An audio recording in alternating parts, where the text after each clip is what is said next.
Today, we're introducing a new long video generation model called JoyAI-Echo from JD.com's open source team. Its basic video generation capability is built on the LTX 2.3 system. But it is not quite the same as a normal text-to-video model. A normal text-to-video model usually generates around 10 seconds. So let's first look at one result. This is an ultra-long video. How long is it? 2 minutes and 24 seconds. Pay attention, this is generated in one go. In the video, a girl is talking to the camera in a room. It is not a small 10-second clip. It is a long video made up of many continuous shots. Some people may ask, why is this video exactly 2 minutes and 24 seconds? That is because JoyAI-Echo's long videos are actually stitched together from multiple shots. The official recommended frame count for each shot is 241 frames. If we calculate it at 25 frames per second, one shot is about 9.6 seconds. It supports up to 15 shots, and multiplying that gives us roughly 144 seconds, which is the 2 minutes and 24 seconds we see here. Now let's look at the second example. This one is not that long. It is a travel vlog we generated by the Rhine River. The character stands by the river with a city in the background, river water, and natural scenery. Of course, I think the audio quality from LTX 2.3 still needs optimization. Finally, let's look at the third example. This style is completely different. It is a video where Princess Elsa and a monster appear in the same story. It is not simply a person talking to the camera. It has characters, conflict, and environmental changes. So you'll notice that the direction of JoyAI-Echo is not to generate a 10-second show-off clip. What it really wants to solve is how to connect multiple shots together and generate a long video with sound, characters, and a story. So what exactly is innovative about JoyAI-Echo? I think there are 3 keywords here. The first is long video, as we just mentioned. The second is audio and video generation together. The third is its memory mechanism, or what we can call cross-shot memory. The biggest problem with long video is not whether each individual segment looks good. The real issue is whether each segment can maintain character consistency, environment consistency, overall color consistency, and here also audio consistency. In JoyAI-Echo's official materials, they repeatedly emphasize that it has a special attention mechanism. We can call this a paired audio-video memory mechanism. In other words, it allows later shots to reference earlier results, not only visually, but also in terms of sound. Now let's talk about how to use this model inside ComfyUI. Right now you have 2 options. The first is the lossless version. The second is the simplified version, or what we can call the fast version. For the lossless version, we use an extension recommended by the official team. The feature of this version is that it preserves the full precision of the official model. The advantage is that the result is closer to the official output. The downside is also very direct. The hardware pressure is huge. In the official project, the full model files are already very large. The main model is about 46 gigabytes, and the encoder is over 20 gigabytes. So overall, consumer-grade GPUs basically cannot run it anymore. Here, I'm using an A800 GPU with 80 gigabytes of VRAM to let everyone experience the lossless version. I built an image on JSON, also known as CompShare. Inside this image, all models, extensions, and the environment have already been set up. The workflow is also ready. You can directly create an instance with this image and start using it. This image also starts automatically. Under normal conditions, after you create the instance, you don't need to configure it manually. Just wait for it to finish launching, then use the public network address plus port 8188 to access your ComfyUI.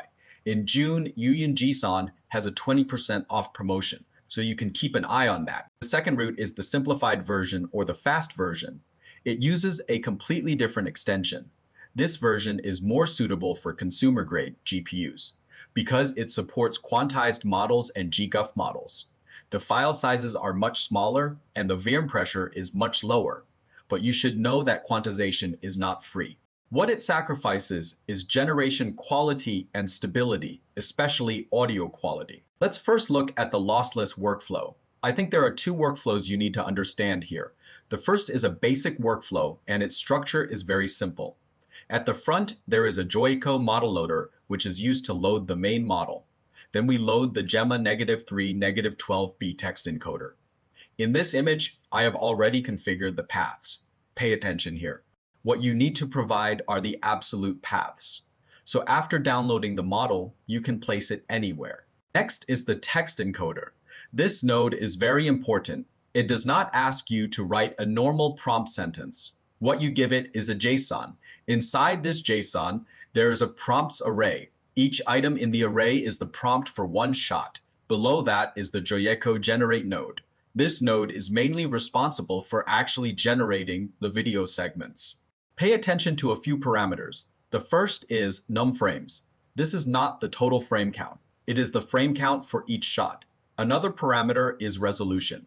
Pay attention, in this version I do not recommend using a vertical format. Then we have the frame rate, and I recommend using 25 frames per second. In the back end, we can also see this attention mechanism or attention chain. From the beginning, an attention chain can appear. This chain goes from 1 to 7.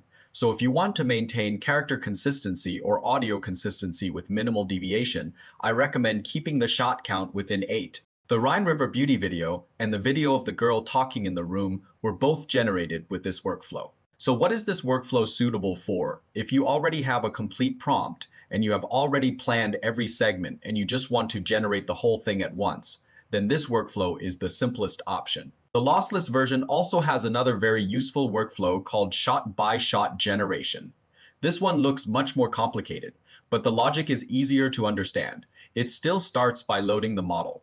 Then we have 15 sets of structures. First, JoyAI-Echo prompt.index extracts the prompt needed for the current segment from the full prompt. Pay attention here, the index value keeps increasing, which means the prompt being extracted is different each time. Of course, you don't have to use a full prompt. You can also write one shot manually. Below that is JoyAI-Echo single shot generate, which generates the video for one shot. Pay attention, after generation, besides video and audio, there is also memory. This memory is passed on to the next segment. So the second segment does not start from 0. It knows what happened before. This is why the shot-by-shot workflow is more suitable for generating long stories. Each segment can be previewed individually. You can first check whether this segment is correct. If it is, continue generating downward. If it is not, you can adjust it. It also does not require you to build all prompts at the very beginning. The Princess Elsa video we saw earlier was generated with this workflow. Next, let's talk about the simplified workflow. This one can run, but the results have some issues. It has 4 core nodes. The first is JoyAI-Echo's clip. This node is mainly responsible for loading the text encoder. In this extension, you can use GGUF or a normal model here. I'm using a Q4 quantized model. The second node is JoyAI-Echo Estimate encoder, which is the text encoding node here. I recommend setting prefetch count to 1. If your VRAM is especially large, you can set it to 0. If your VRAM is not enough, you need to use it together with modes like swap and streaming. The third node is JoyAI-Echo's model. It also gives you 2 options. You can load a normal model or you can load a GGUF model. The fourth node is JoyAI-Echo sampler, which is the sampler. For resolution, I recommend using 1280 by 736. Here, I use something slightly lower, 960 by 540. 4. There is also a parameter here that is easy to misunderstand, num frames. Again, this is not the total frame count. It is the frame count for each shot. The advantage of the simplified version is that each model is not that large, so consumer-grade GPUs can run it. But based on my testing, it still has some issues right now. The first issue is that subtitles can easily appear. The second issue is that at the beginning of the video, it is very easy for a male character in ancient costume to appear. I tested this many times. This is not occasional. It appears very easily and very commonly. I don't know whether it is caused by default prompt conditions in the model or by some kind of cache. For now, my handling method is very simple. I directly cut off the extra beginning part. Compared with the lossless version, the overall quality is indeed much lower. The visuals are still acceptable, but the audio is much worse. There can be very messy electronic noise, especially when the story is more complex. Some people may ask, what is the most important thing about this model? I can tell you clearly it is definitely not the workflow. So what is it? It is the prompt. Writing the prompt directly affects how well the attention mechanism works. Every shot needs to be written very completely. Roughly speaking, you should write it like this. First start with ID ed, then use A, B, C, D to represent characters. For example, we can write IDA to represent one character. This is why JoyAI-Echo prompts are especially long. As long as the same character is involved, we need to rewrite similar information again to strengthen the memory mechanism. To lower the barrier, the official team provides two prompt engineering templates. One is called Short Story Writer, which is suitable for generating a single shot.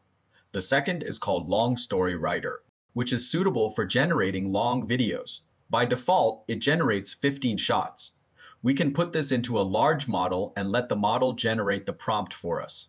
So which large model should we use? I had a sudden idea and tested 3 very famous tools. Actually, we shouldn't call them large models here. We should call them web coding tools. The first is Codex. The second is Claude. The third is Anti-Gravity. Many people are probably very familiar with these tools. The theme I tested was this. A person travels into the world of Journey to the West, and as a first-hand participant, records clips of the havoc in heaven on a phone. The whole thing is in a vlog format. Many people have seen this kind of concept before, because in Seedance 2.0, a lot of people use it this way, and the generated results are pretty good, but not many open source models can do this well. So, we let JoyAI-Echo try it. Similarly, each video has 15 shots. It needs complete character settings, scenes from Eastern mythology, action, audio, camera movement, and shot pacing. In the end, we got 3 videos. We mainly evaluate them from 4 angles.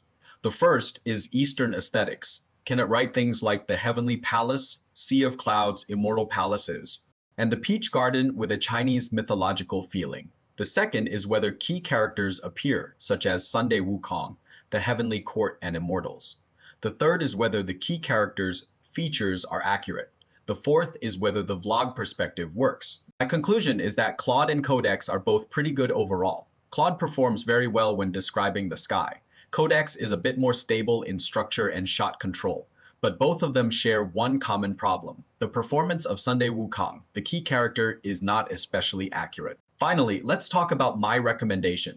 If you just want to try the process, you can start with the simplified version. It is easier to run and better for getting familiar with the nodes and prompt structure.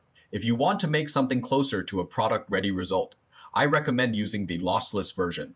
Because its base model is LTX 2.3, the execution speed is still very fast. In this episode, we basically covered 3 things. First, we introduced this model, which is mainly used for generating long videos. Second, we explained how to use it inside ComfyUI with 2 routes, the simplified version and the lossless version. Third, we focused on how prompts should be written, including the rules you should follow when writing them manually, and how to use large models to help write them. We also compared 3 web coding tools along the way to see which one generates better prompts. Alright, that's all for today. So what are you waiting for? Go try it yourself, follow me, and become someone who truly understands AI.